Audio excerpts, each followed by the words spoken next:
कांग्रेस के लिए आगे की राह कितनी चुनौतीपूर्ण है। नई दिल्ली। अभी गुजरात और हिमाचल प्रदेश में आए चुनाव परिणाम से कांग्रेस को क्या संदेश मिला। मिश्रित परिणाम के बाद कांग्रेस की राह आगे के लिए कितनी चुनौतीपूर्ण हो गई है।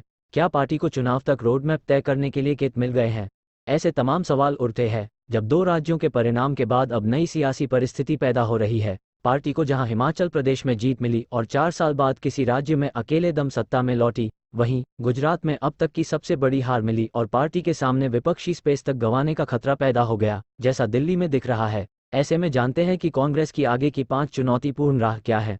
हिमाचल में गवर्नेंस मॉडल देने की चुनौती। हिमाचल प्रदेश में पार्टी को सत्ता तो मिल गई, सुखविंदर सिंह सुक्खू को सीएम भी बना दिया गया। अब असली चुनौती वहां गवर्नेंस मॉडल को पेश करने की होगी। पाटम ने ओल्ड पेंशन स्कीम लागू करने से लेकर नौकरी तक कई अहम वाद किए हैं। जानकारी के अनुसार शन वादों को पूरा करना आसान नहीं होगा। साथ ही अटी इन्हीं वादों की बदौलत दूसरे राज्यों से लेकर आम चुनाव तक लोगों के बीच जाने की कोशिश कर रही है। ऐसे में हिमाचल प्रदेश में इन वादों को पूरा करने की चुनौती होगी ताकि दूसरे राज्यों में इसका विश्वास दिला सके। हले के मसले मसलन राजस्थान कर्नाटक को हल करने की चुनौती। कांग्रेस की एक चुनौती दूसरे राज्य में संता बनाए रखने की है। राजस्थान में अगले साल के अंत में चुनाव होने हैं। वहां भी हर बार सरकार बदलने का रिवाज है। पार्टी वहां अशोक गहलोत और सचिन पायलट गुट के बीच उलझ रही है। राजस्थान पार्टी के सामने एक ऐसी चुनौती बनकर उभरा है जिसकी आगे की दिशा सिर्फ एक राज्य नहीं बल्कि आगे की राह भी तय करेगी। पार्टी दूसरे राज्यों में भी ऐसी ही गुटबाजी का सामना कर रही है। शिमला में रविवार को सुखविंदर सुक्खू के सीएम पद के शपथ ग्रहण समारोह के दौरान राहुल गांधी, प्रियंका गांधी और कांग्रेस अध्यक्ष मल्लिकार्जुन खड़गे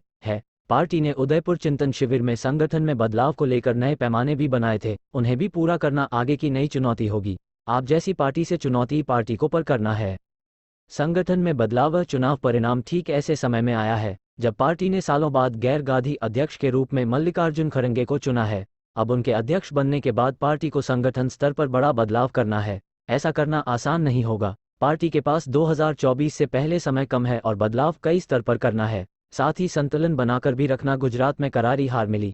इस हार से भी अधिक चिंता इस बात को लेकर रही है कि आम आदमी पार्टी ने कांग्रेस के सियासी विपक्षी स्पेस में बड़ी सेंध लगा दी।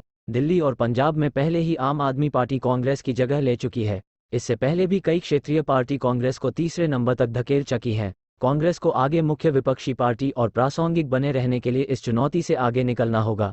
आम आदमी पार्टी पहले ही खुद को कांग्रेस के विकल्प के रूप में पेश कर रही है। 2024 से पहले कम है। शून्य भारत जोड़ो यात्रा का चुनावी लाभ। कांग्रेस ने आम लोगों को बुनियादी मुद्दों पर जोड़ने और उसका व्यापक चुनावी लाभ लेने की मंशा से महत्वाकांक्षी भारत जोड़ो पदयात्रा निकाली है। राहुल गांधी के नेतृत्व में पहला चरण अगले महीने समाप्त हो जाएगा। दूसरा चरण भी इसका प्रस्तावित है।